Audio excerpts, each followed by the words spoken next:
కాపుల మీటింగ్ పెట్టేస్తున్నారు. దేనికి కాపులకి ఏ లబ్ధి చేద్దాం అన్నది మీ మీటింగ్ అంత సారాంశంలో నాకు కాపులకి ఎక్కడ లబ్ధి చేసేది ఏం మాట్లాడలేదు. మీరు మా జగన్ వస్తే కాపులకి ఇచ్చేస్తాం అచ్చేస్తాం అన్నది ఏది ఎక్కడ నాకు కనపడలేదు. ఇది మీరు మాట్లాడిన మాటల్లో కాపులు పవన్ కళ్యాణ్ వెనకాల వెళ్ళిపోతున్నారు. కాపులు కాదు, అన్ని కులాలు వచ్చారు. నా బూతులు చూడండి. ఇవాళ కాకినాడలో, నేను కాకినాడ రూరల్లో పోటీ చేస్తే 8 బూతుల్లో నాకు మైనస్ వచ్చాయి. అవి కూడా మైనస్ 27, 30, 34 అలాగా. అంటే కొన్ని బూతుల్లో మాకు రావనుకున్న బూతుల్లో కూడా అంత స్వల్పమైన మైనస్లతో వచ్చినటువంటి అన్ని కులాల వారు, అన్ని రకాల వారు ఓటేస్తే వచ్చినటువంటిది. అదే ఆయన చెప్తా ఉన్నారు. మీరు కులాలు గోల వదలరా అని చెప్పి నిన్న కూడా రిక్వెస్ట్ చేశారు. దయచేసి కులాల గోల వదలండి, నన్ను ఉండనివ్వండి, నన్ను రాజకీయం చేసుకొని రెస్ట్రిక్ట్ చేస్తే తెల్లారితో మీటింగ్లో చెత్తంతా వాగుతారా. ఒకటైతే చెప్తా ఉన్నాను, పొడిచేస్తారా నరికేస్తారంటే పొడిచేయడం నరికేయడం మా సంస్కృతి కాదు. కానీ ఒకటైతే చెప్పగలను, తోలు తీసేస్తాం, అందులో సందేహం లేదు. ఇంకా ఒక్కొక్క పురుగుని ఏరేస్తాం. పురుగులు ఏరి టైం అయింది. పంట వేసిన వెంటనే పురుగు పట్టింది. ఇప్పుడు స్టార్ట్ చేసాం. ఇప్పుడు పురుగులు బయటకు వస్తున్నాయి. ఇప్పుడు మొన్న చూస్తున్నాను ఏదో ఏంటది ఎండిపోటట. ఎవరిని ఎండిపోటు పోస్తాడు? ప్రజలకు చెప్పిన అన్ని కార్యక్రమాలు చేసావా? 3 బాకీ ఉన్నాం. పెన్షన్లో కొత్త పెన్షన్లో ఒంటరి మహిళ హౌసింగ్ మేము చేసిన తప్పు కాదు, మీరు చేసిన తప్పే. చెత్త చేసి పారేసాడు. అది పర్మనెంట్గా ఇల్లు అన్నది పర్మనెంట్గా ఇచ్చేది. అది ఎవడు పడితే ఆడికి ఇలా జల్లేది కాదు. మనం ఒక సైట్ ఒకరికి జల్లేస్తే ఆ సైట్లో ఎవడో ఇల్లు కట్టించుకుంటే ఆడు ఎంత నష్టపోతాడు? దానికి అంతా ఒక సిస్టమ్ ఉంటుంది. ఆ సిస్టమ్ చేయకుండా జల్లేసారు. దాన్ని బయటికి తీస్తూ ఉన్నాం. హౌసింగ్ అయితే తప్ప వెన్నుపోటు సభలు, ఇటువంటి సభలు పెట్టి మా యొక్క సంక్షేమ కార్యక్రమాలకు కానీ అభివృద్ధి కార్యక్రమాలకు కానీ ఏ గ్రామంలోనైనా ఎక్కడైనా అడ్డొస్తే సోకాళ్ళు ఇలాంటి నాయకులు ఎంతమంది వచ్చినా సరే వాళ్ళు కూడా చెప్పు దెబ్బలు తన్నులు తినే వెళ్తారని చెప్పి నేను ఇక్కడ ఇవాళ మీటింగ్ పెట్టిన ప్రతి ఒక్క నాయకుడికి కూడా హెచ్చరిస్తూ చెప్తా ఉన్నాను. అలాగే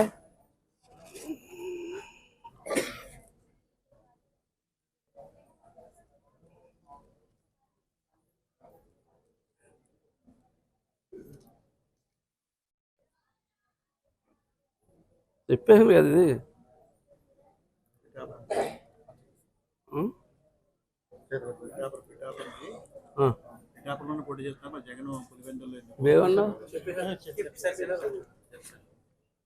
సరే, ఇప్పుడు ఒక విషయం ఓవరాల్ కంక్లూజన్కి వద్దాం.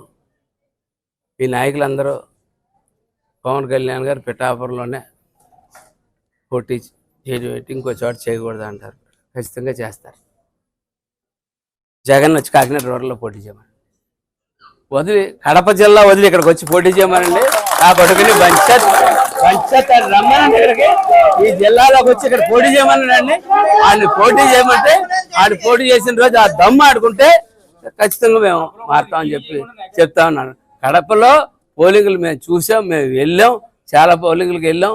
మేము సిద్ధవాటంలో మేము సభ పెట్టుకుంటే అల్లిపోయి అద్దె కుర్చీలు కూడా ఇవ్వడానికి లేకుండా అడ్డు పెట్టేసి బద్వేలు నుంచి అద్దె కుర్చీలు తెచ్చుకుని ఆంధ్రప్రభ పేరు మీద టెంటర్ తెచ్చుకొని ఇలా తెచ్చుకుని కాకినాడ నుంచి పాసలు తెచ్చుకుని ఎక్కడో రైల్వే కోడూరు నుంచి పులిహార తెచ్చుకుని అంతలా కట్టడి చేసి అంటే పవన్ కళ్యాణ్ అన్నాడు ఎక్కడ సైట్ ఇవ్వకుండా సైట్ ఇచ్చిన వాళ్ళు ఏడిపిస్తే సిద్ధవాటంలో పట్టుకెళ్ళి మీటింగ్ పెట్టాం.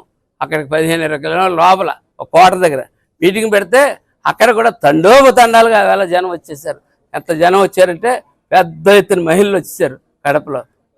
ఇక్కడ మీరు ఎవరిని మొబిలైజ్ చేయకుండా మీరు పిలిపించి పవన్ కళ్యాణ్ లాగా 24 గంటల ముందు పిలిపించేసి ఎవరిని మొబిలైజ్ చేయకుండా తూర్పుగోదావరి జిల్లా ఒక్క మీటింగ్ పెట్టమనండి. నా కొడుకులు ఏదో కౌరులు చెప్తా ఉన్నారు, చెత్త కౌరులు చెప్తా ఉన్నారు. పూర్వం అంతా కలిసి ప్రయాణం చేసాం కదండి. మేము గౌరవంగా చాలా పద్ధతిగా వెళ్తా ఉన్నాం 2 సంవత్సరాల నుంచి. కలిసి ప్రయాణం చేసిన నాయకులు కదా అని చెప్పి మా నాయకుడి మీద బుర్రజల్లాలి. కానీ మా నాయకుడు కానీ మా కార్యకర్తలు కానీ ఎవరి మీద కానీ తప్పుడుగా మాట్లాడడానికి ప్రయత్నం చేసి కుల రంగులు పూర్చడానికి కానీ పూజ చేస్తే మేమేంటో ఇక్కడి నుంచి రోజు పండగే కాసుకోండి. వేళ నుంచి చెప్తా ఉన్నా. వేళ నుంచి అభివృద్ధి, సంక్షేమం, ప్రతీకారం 3 ఉంటాయని చెప్పి నేను ప్రతి ఒక్కసారి మా అభివృద్ధి సంక్షేమానికి అడ్డొస్తే మటుకు ప్రతీకారం ఉంటుందని చెప్పి ఖచ్చితంగా తెలియజేస్తూ సెలవు తీసుకుంటాను.